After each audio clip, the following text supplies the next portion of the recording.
On the Aisle with me, Charles Gross, and Leslie Hoban Blake. Tonight reviews of Tuck Everlasting, The Father, and American Psycho. Ladies and gentlemen, it's time for Two on the Aisle. And good evening, Leslie. Good evening, Charlie. Okay. We're in the home stretch now. We are, yes. A lot happened this season. Oh, my goodness. I think in our next show we'll be talking about what we liked. Okay, sounds good to me. But in this show, I see this new fashion statement. Oh, that you you're like my making. new? Does everyone like my new Yes. purple It's arm? designer. And it's hard as a rock. Yes. Yes. Well, from the show it's my souvenir from the show you're about to talk about. And that would be Tuck Everlasting. That's it. It's about an immortal family that is impervious to injury, and obviously Leslie wanted to see if that was being passed on to the audience, and I gather that it wasn't. That's what I wanted. And I think the basic concept of this show is, the question that they ask is, if you could live together, would you? If you could live forever. Excuse me, if you could live forever, would you? And this is about the Tuck family. They come across a magic stream that grants them immortality, so they don't age, they're not injured, and apparently immortality is not all it's cracked up to be, because they feel that they're outcasts. Well, they're also caught at the moment in time at which they drink, and that means that the youngest Tuck is forever 17. Right. Which is an awkward thing to be. Well, he's physically 17. Well, he's 100 and something. Right, something like. And what happens when a small girl, beautifully played by Sarah Charles Lewis, discovers them? And just so that we have a little violence, there's a carnival barker who's heard rumors of them and is desperate for immortality and is trying to find them. Played by Rum Tum Tigger. Right. No. Well, not the night Terrence I saw Bennett. it. Terrence Oh, no, Bennett, you didn't get to see him? I didn't get to see him, no. He was not... Who was his understudy, I wonder? Christopher Gurr, who did a very good job. Okay, I think I know who that is. Yeah, Right. But Terrence Bennett was chewing the scenery. And of course, we also saw him in Pippin recently with his wife. Yes. All in all, this is a nice family show. Enjoyable, good music, amiable cast, decent production. One that unfortunately is not doing so well, and actually I think deserves a much better run that it's probably going to get. You hit the nail on the head, though. You said amiable and family show. Neither of those are words that send people rushing by the score to expensive Broadway shows. I brought the daughter of a friend, a very shy girl, so I was hoping to get to talk to her, and this happened to me during intermission, so I never really got a chance to talk to her. And her mother told me later that she said to her, and she's 11 years old, she said, it was very emotional. And I thought, wow, that's something for a kid to pick up on. But the question was, would you like to live forever? And she said, of course. Yeah, of course I would. But at 11, you want to live forever. Yes. You know? I don't know anymore. Well, it's interesting because the girl who discovers them is about 11. Right, exactly. And the youngest Tuck, that's Jesse, I think, is basically Andrew Keenan Bolger. Keenan Bolger, whose sister, of course, is Celia Keenan Bolger. I didn't know that. Oh, yeah. Says, wait till you're 17. We'll give you the water and you can join me. Well, no, he does more than that. He falls for her. He thinks, I will have a companion. Yes. Because his brother has already gotten married and unfortunately watched one wife die. And one wife leave him. One wife leave him and one child die. Well, no, we don't know if the child didn't die either? I thought the child died. The child, she left and she took the child. So we don't know if the child... You'll forgive me. The second act is totally out of my control anymore. All I could do was sit there holding my arm. Well, ultimately, they do have to watch a lot of people die, and but the thing is, they could give people the water too. The carnival barker says, why don't you sell this stuff? You can make a fortune. Yeah. And in fact, one of the things that the show doesn't explain is, a lot of what they do is they travel around so that people don't notice how they aren't aging. Right. And you're wondering, what are they, they were never an affluent family, so what are they living on? Well, but they're tinkers and performers, and also it's another time and space. I mean, it doesn't take much to live on, and they own that house in the woods. And by the way, I take this back. As much in pain as I was, there was one number in the second act, the finale, where the young girl marries and well, you see her. She opts.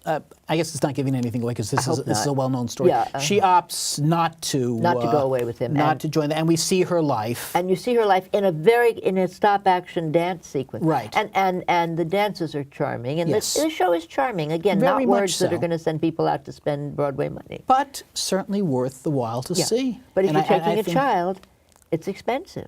very much so. But that's with any show.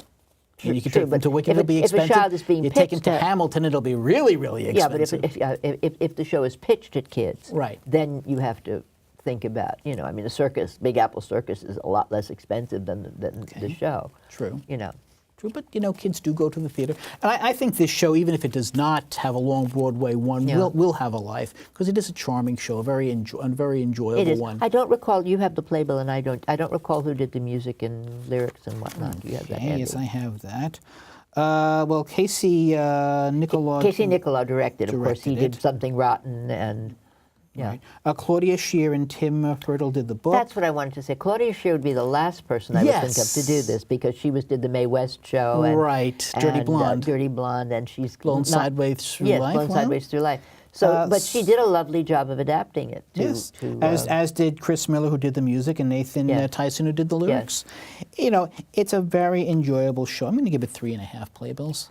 Well, I have to be honest. I can give it for the first half, and I can give it for that last number. The rest of it is a blur in my mind. Okay. So if I recuse myself and say I think you're probably right, I think I'll just go with that. Right. And let it go with that. Understandably, that. There was a guy trying to get to the bathroom who fell on me, by the way. I don't want anybody to think that I fell or I did anything to myself. I'm sitting there as a good critic would. Of this? Pardon me? We do. We have B-roll on Take this. a quick look at Tuck Everlasting.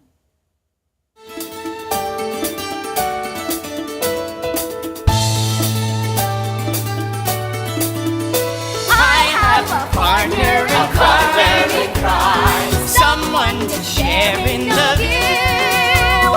Why see the world in all of its glories without a friend to tell your stories?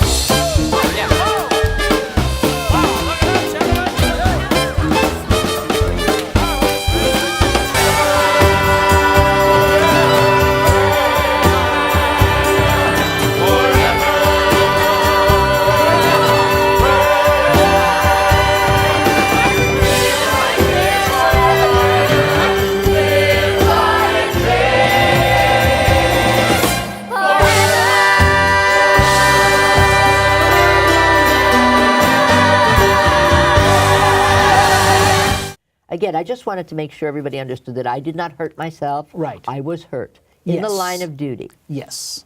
Yes.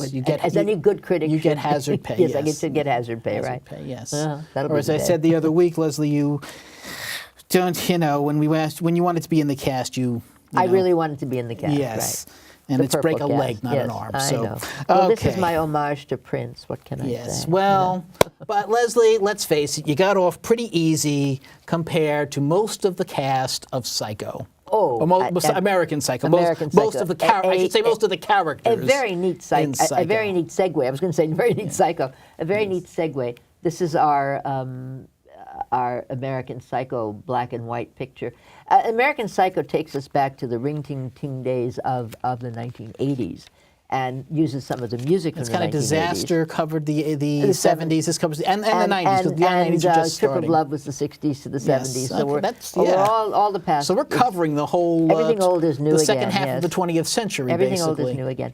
But what's really interesting about we've got Shuffle Along that covers like the 19th. That's so we're true. going to have the whole century here. They're not going to let me very see that till the last minute of the last day. We vote on Wednesday the 1st. I see the matinee on the 1st. Shuffle Along. Shuffle Along. Okay. American Psycho has music by Duncan Sheik, whom we liked so much when he did Spring Awakening. And we did. Oh, I did. I did not like the original. I liked the one that they had this season. And I liked the original. But in any case, and Roberto Agria Sacasa, who's done a lot of off-Broadway work, and who is a comic book writer, took on the show. I hated this book when it was written. It was supposedly a send-up of the avarice and whatever was greed of the 1980s. And it was all about labels and the person, Benjamin Walker plays. Benjamin Walker is the star. We know Benjamin Walker from Bloody Bloody, Andrew Jackson. And even more bloody here. Even more bloody here. Literally. I think he has to have bloody something in it or he won't. And he played either a bloody vampire, or blood. Yeah, and he played a vampire hunter in a movie as he played Abraham Lincoln. So that was bloody also. So if it's not bloody, he's not doing it.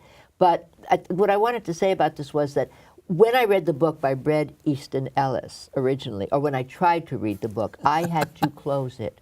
It was so graphic that it disturbed me so much that I was horrified by the imagery in the book. Mm-hmm. And in a nutshell, there's this guy who may or may not be a nut job running around slicing and dicing women and men. And he's a stockbroker or a trader or something along those lines. Who gets his kicks by cutting people apart. Yes. Or stapling their Especially heads to the his floor. rivals. Well, whether they're rivals or not, the girls are not. He slices and dices girls, yes, and whom he can get, by the way, just by crooking his finger, so to speak. Yeah. And so the difference between the book, as I recall it, and the movie, which I really didn't like as well, which was Christian Bale playing the character of, and I've forgotten the guy's name now. It's Bateman. Bateman is the guy's name. The character's name is Patrick Bateman. I tried to, again, clear my mind, as we always do going in. For a little while, this had me going because it was quite funny, and I thought maybe 25 or 30 years had given me the distance. He comments on his possessions. He says, "My TV is this. I've got this. My Walkman. Remember the Walkman? Right. My coat is this. My shoes." So even when he's about to kill someone, he's saying, "I'm wearing my Armani suit or whatever." Well, the only good part for me was that a lot of the time he was only wearing his tidy whities, and I have to say Benjamin Walker is a sight to behold. He is an extremely attractive young man. I'm afraid I can't appreciate him quite the way you do, but I do agree that he does quite a and he's not the only nice one. figure. There's a gym scene where all the guys are in gym attire, which is to say almost That's the nothing. problem with Broadway. It's always the guys who are in nothing. Yeah, here's the thing. The book, if I recall, the book and the movie made you understand that this was a nut job and that he did do the things that were out there and that he simply doesn't get caught for a variety of reasons. But here, you don't know. They try to have it both ways. They try to have him play the victim as well as the villain, so that for the whole first part of the thing, you think that he's a villain, and then at the end he goes, "But I'm crazy, and you can't call me responsible, and it's not my fault, and oh, it's dark, and Mummy, I'm lonely, and I'm sorry, you can't have it both ways. He can't be both guys for me." I want to have my ethos laid out a little more clearly. And also they are very ambiguous at the end. That's what I'm saying. He may not have actually done any of this. Well, at the end, they claim to have seen some of the people that he claims to have killed alive and well and living elsewhere. So I think we just gave something too much away. Well, perhaps. I don't know. If we did, I'm sorry. Normally we don't do that, but and you can cut it out if you don't think it's appropriate. But it goes toward what I was saying about, as we both were saying, about not having it both ways. And either it's a comedy about a psycho, or is he a psycho, and in that case, is it a comedy? And I just had these different difficulties. But the music is also period music, and I have to say that my favorite song was... With some original... Well, I said it's period... Plus. Period plus. The Duncan Sheik I already mentioned. Right. Now I wanted to say that my favorite period music was the Huey Lewis number. Hip to be Square. Hip to be Square, which was from the show. But again, it's a large cast. They all did a nice job. I thought that, I'm trying to find the fellow's name. I think it's Drew. I cannot read this far away from here, so I should have my glasses on my head, first time I haven't had my glasses on my head for a show. The supporting cast did a very nice job with this show. I just didn't care for it, and if I didn't like Benjamin Walker, if I didn't like the show, then it's not enough just to see Benjamin Walker. It's interesting. I'm not. It's a show that I enjoyed, but it's not the type of show I normally enjoy. You did enjoy it. See, I did. To my surprise. Yeah. Well, that's what it was supposed to do. Despite all the gore and I liked the humor. I like him talking about his Trinitron Trevi. I thought it was a nice touch. It took the edge off, and they do have an edge. You know, I mean, he's covered in blood half the time. Yeah, I know. So I thought that there was some not something that necessarily. Certainly not a family show. No, no, definitely not. And there were some kids there, so I was surprised to see that. And then again, how far away from, you know, maybe this is why we can have things like Columbine. How far away from the actual events of what was going on can we be? Is it funny? These kids who are watching this all play video games that are far more bloody than the show is, so or as bloody as the show is. We're becoming inured to this kind of thing. But you know what? We grew up with cartoons, watching people get bashed and hit with safes. But they didn't bleed. Right. And they didn't die. Yes, you know? exactly. They came back, and Wile E. Coyote got up and brushed himself off and went off the cliff again. So, exactly. You know, but and when you reset the video game, everyone's alive again. That's right. So you and know, ostensibly here they were really very dead. Different. So it is different. Yeah. And our television shows like American Gothic and is that what it's called, American Gothic? I don't know, that thing on Fox that I'm absolutely mad about, American Hotel, American whatever it's Bates called. Motel? No. The one with the same cast. It doesn't matter. Oh, okay. But the point that I'm making is that if Dexter can be a show on television, then you know it's not that I object to that. Maybe we're going more immune to it. But that's what I said. But what I object to is that it didn't take a stance. It tried to have it both ways. And again, last time I'll say that. Okay. So I would not give it. I would not be very high in my number of playbills. I would if I have to give it any. I would give it, for its entertainment value in everything but the story, I might give it 1.5. Really? 2 at the outside. Okay. Yeah. And I'd be closer to 3.5. Okay, well, you enjoyed it. A so. very, very different musical than Tuck Everlasting. Yes. Certainly. Totally the opposite end of the extreme. Yes, very, very much. Very much. And that one's not doing super great either, I think. Don't know. Yeah. All right, well, one of my favorite theater actors, who I still remember from about 30 years ago doing one of the most incredible Draculas I've ever seen, Frank Langella. Now, a few years ago, Frank Langella starred in the classic Strindberg's The Father, a play that I never cared for, and frankly, seeing that production didn't change my mind. Mine neither. Well, this play is also called The Father, but it's a very, very different take on it. Langella is again the father. But this is a more modern version in that it's not a version. It's a new play. Yes, it is. It is by Florian Zeller, translated by Christopher Hampton. So I guess all it really has in common is the name. Title, right. It's about an older man who has dementia and is basically losing his mind, and his daughter trying to cope. And you have all these scenes, and they try to give you an idea of what he's going through. So in one scene, his daughter comes through and she says, I'm going to England. In another scene, his daughter comes again. But it's a different woman now, and she says, and it's a totally different scenario. And then the first woman comes back, and it can be very confusing. And at the end, he apparently is in a home, but you wonder if that is. The other thing is the way it's handled. The set is filled. It's an apartment, and it's filled with objets because it's a man who's lived there for many, many years. And right. He has many, many things, and I understand that just having moved after many years.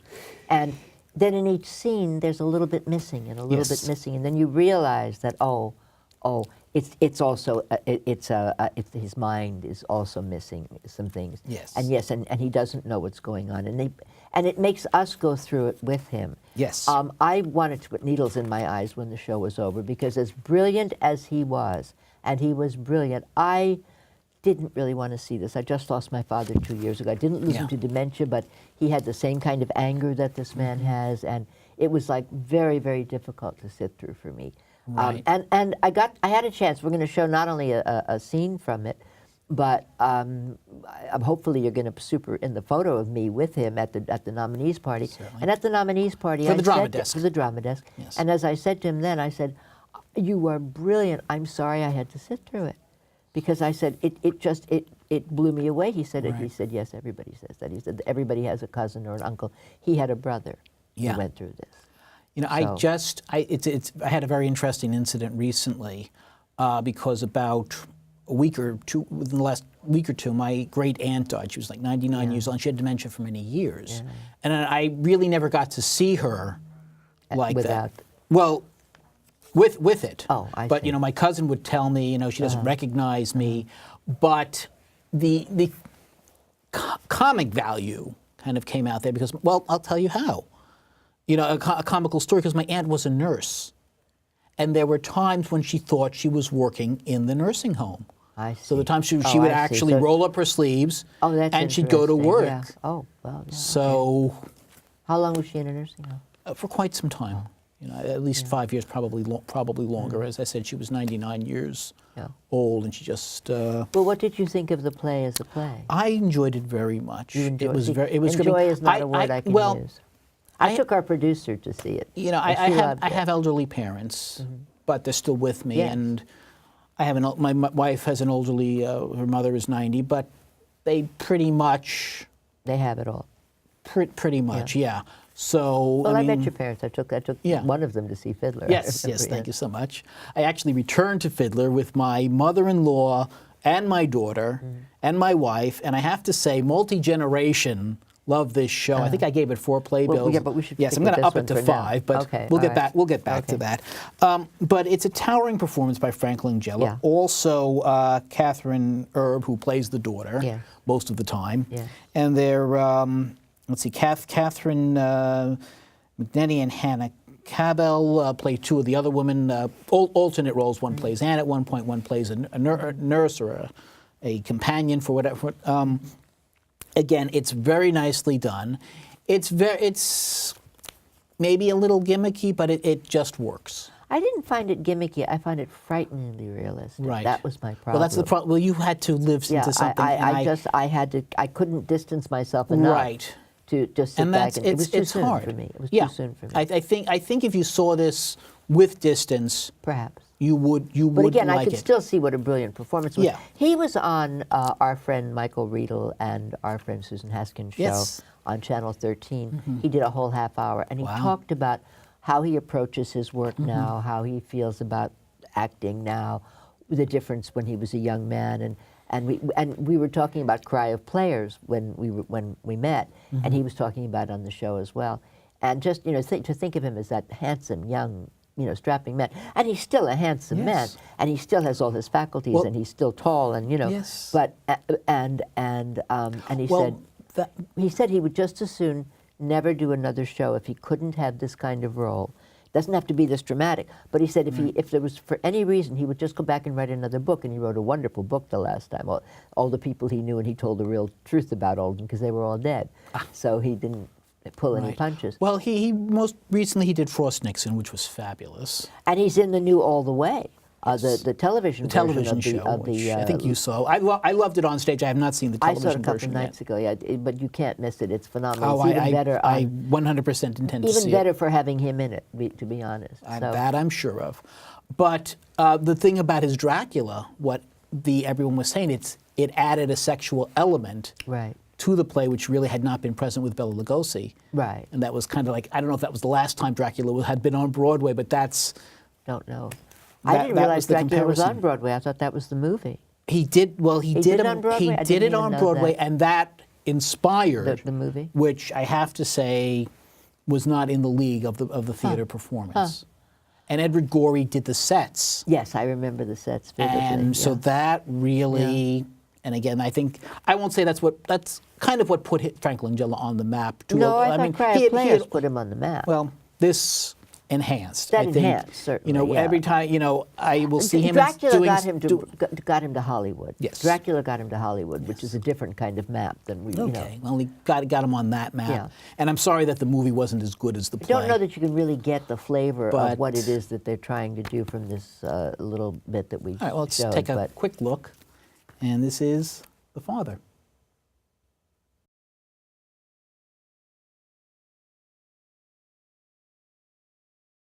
It's been going on for some time.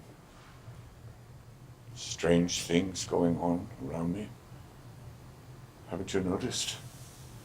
There was this man claiming this wasn't my flat, a very unsympathetic looking man. A bit like your husband, only worse.